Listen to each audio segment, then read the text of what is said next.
This is the Clan of the Hill, brought to you by SC2C.com. I am joined today by Sif. How are you going? Very well, thank you. How are you? Pretty awesome. We have here a best of 7 between two clans. Here we have GG, who have put forward their champion, nGenRefallen here, who is spawning in the 8 o'clock position, and we have nGen, who is the previous champions who did beat Pro last week, putting forward Refallen. What do you think of this matchup? Mate, as a Protoss player myself, I think PvP is extremely exciting. I think other people might not see the same when it's a mirror match. However, there's a couple different builds that you can do that are very effective, and you can put on a lot of early pressure. So it'll be really interesting to see what kind of build these guys come up with. What are your thoughts on the PvP, mate? I think it's pretty crazy. I think it all boils down to who can safely get the most Colossus. I think obviously going like one gate robo is just a recipe for like gateway pushes and stuff, but when it gets into sort of the 10-15 minute mark, from my understanding, obviously being a Zerg player, it just comes down to whoever gets the most Colossus. I completely agree. I think that Colossuses are or Colossi as they're called, are the definite key in the late game. So if you can not only have more Colossus, but also position them well when you're attacking, and have good flanking abilities with your other troops, it can definitely turn the tide on a battle. So we'll see if it gets that far, though. We might be able to see some interesting other builds, like maybe some early DTs or something. Yeah, definitely. Being only a best of 1, though, obviously the loser of this game is sort of removed, and their clan gets to put forward a new player to take on the winner. Do you think risky builds are good, or do you think it's just great to throw it up and try and get the quick win if you perhaps think you are outplayed? I think both of the players will opt for the standard option. With more on the line, players tend to take less risk. However, I'm always a fan of players that do go for the riskier Protoss strategies, like Huck, for example, when he's playing his pro games, due to the fact that it really throws your opponent off because they're not expecting something so different. So, yes, I mean, if it doesn't work, you'll probably end up losing the game, but if it does, you'll probably end up winning, and in style. Yeah, definitely. Something to point out, though, Refallen, I watched a few of his games, and he loves doing this probe harass that he's doing right now, just running through the blue base, just trying to do damage to these probes and stop them from mining, just looking in the red base, also doing the same thing. Just some small micro this early on, just showing the kind of quality of these players. Yeah, definitely. I mean, the APMs are hovering well over 100 for each, which is really good. It means with StarCraft 2, you want to be over 100 as much as you can be. Obviously, it's not as important as StarCraft 1 as far as APM is concerned, but it does, as you've said, show that these players both know exactly what to do and how to use their units to the best effect, even if it's just a probe. Yeah, definitely. I think build's pretty similar so far. I mean, really, until these probes are chased off by stalkers, they're not really going to reveal what they're going, because you can counter build. But we do see gas being taken slightly quicker by Refallen. Think that's anything to sort of tell us what's going on, or you think it's just doing that because it's on his style? Well, the two gas says to me it's going to be tech builds from both of them, so we'll probably see Robo from both, or I doubt it, but you could see a Stargate popping out. One of the things that's concerning me, though, is that nGenRefallen, who's a very solid Protoss player, has opted not to put probes on his second gas. Now, he's just got his Robo up, so it's kind of puzzling me why he would not need the extra gas, whereas Refallen, I mean, if you look at the minerals now by clicking on him or looking at his income tab, his gas production is so much higher, and he's got 200 in the bank already. Definitely. It makes you ask, though, if he's not going to get that second gas and use it, this is nGenRefallen, why would you not delay the assimilator? Perhaps an error this early on? Or perhaps something you can refine with his build?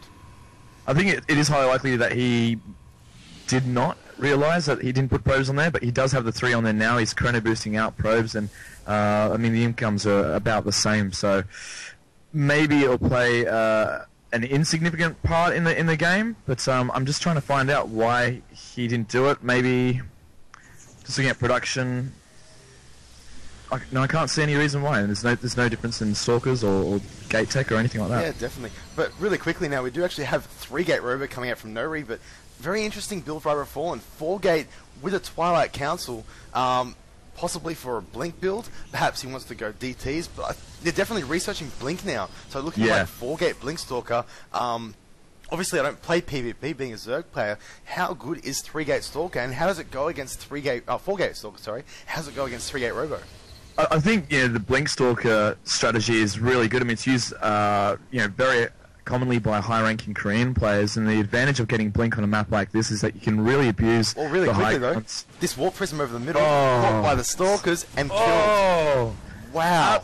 absolutely huge loss there. I mean, you got the warp gate technology online for Nori, and that prism would have been fantastic to sneak around the back, but really well spotted there by nGenRefallen. I think it was more luck than anything else, just happened to set up his gate there, but right now, nGenRe spending all that time getting that out, that could have been an Immortal. He is building one now, but we do have a push coming in the front here. Blink is almost done. This is not looking good for nGenRe, with 4 gate against 3 gate at the moment.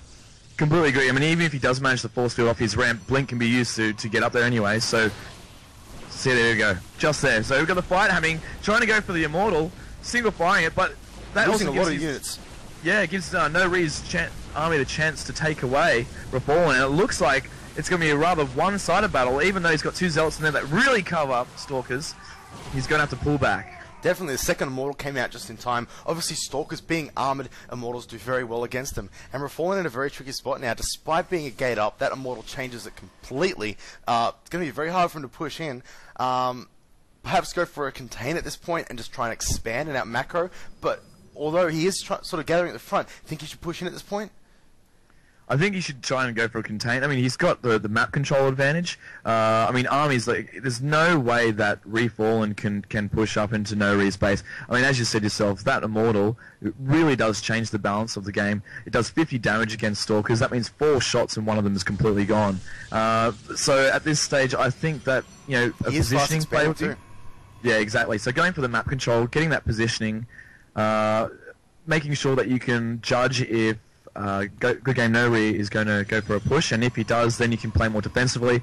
Otherwise, I think what he's doing right now is just moving his units back. He's got his pylon there, he's got the tower control, so he knows what's going on.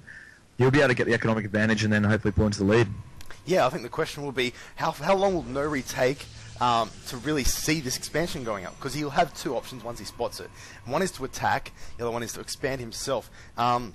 He doesn't spot it though, and he doesn't do either. Refallen is going to take such a huge lead. He's already putting down a 5th gate, sort of anticipating that extra income from that expansion. But no Observer out right now. I mean, he's starting to push out of his base and possibly pushing across the map. This could be bad for Refallen.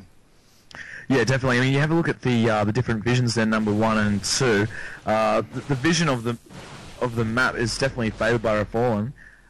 If you look at Good Game nGenRe, he has got much less vision, and he's got this probe though coming down. He's going to spot this expansion soon, which is going to be a good effort to decide what he's going to do next. And I think with the army size he's got, he'll opt for a push rather than an expansion. But it will be interesting to see if he chooses to get an expansion now, because he's running into 11 minutes, which is quite late. He should have one online already. Definitely. We also have the Warp Prism on the right-hand side moving up as well. Probably just using it for a pylon so he can reinforce his army near his opponent's base. Although it is still moving north, I am worried about getting caught out by these Blink Stalkers for one. He can simply blink next to it and kill it, or perhaps he's using it to draw the units into the main so I can... Well, here comes an attack now at the expansion. This is going to be really exciting. Well, I think what he's going to do is warp in Zealots into the main whilst attacking the front line. Really good use of force field there, breaking up the concave that he's meant to be getting, convex kind of attack. But those Immortals really hack up Stalkers. I mean, they're dropping like flies, and Sentries are next to useless as far as damage kind of inflicting troops. Refallen has 4 Zealots he's warped in though. They will change it because they really do hack up Stalkers as long as they're not micro. And at the same time, we do have Zealots in the main base. They're going to work. They're going to town on those probes. What do you think about this? I think if Refallen can hold this, he won't be as far behind as you think. He does have the natural still, but I think there are just way too many units here to really sort of deal with this. 3 Immortals up, obviously one of them still having shields. Look like he's starting to go through them now. He might be able to hold this, and there are still Stalkers in his main though, wailing on tech structures. Another Immortal comes in. I dare say Refallen may be out of this game this early. I mean, the good thing about having 2 Nexus is that if he does manage to fend off this attack, although he's running very low on minerals, he could get back that economic advantage very quickly. More units walking in the back here as well. Behind wow. the natural. This should be game here. I cannot see Refallen coming back from this. Really, his income is completely shot right now. Tries to force field to pin units in his base, but there are still Zealots down here. I mean, barely holding on, but the question is he going to be able to come back from this if he does destroy this attack? It will be exciting to see. I think he's using up all his minerals. He's trying to pump troops as much as he can, but the problem that he's got is that he doesn't have that income. Although it is the same, he's got units in his base, he's having to try and fend them off, and he's losing all his units, whereas Good Game nGenRe has able to been able to keep his units. But as we see here, and as I mentioned, he has fended off this attack. Oh, he's going to call there's GG. GG. No, he was way behind. Don't blame him there. Refallen showing that whilst he is a good player, his PvP is pretty weak. So we're going to have to wait now and see who Soft or Master puts forward as the next player for nGen to take on nORE. A very exciting match. I would have liked to see if he could have tried to win that back, because the incomes at the end there were still the same, because GGnoRE decided not to opt for an expansion. However, it does go to show how powerful a one-base push can be if timed correctly.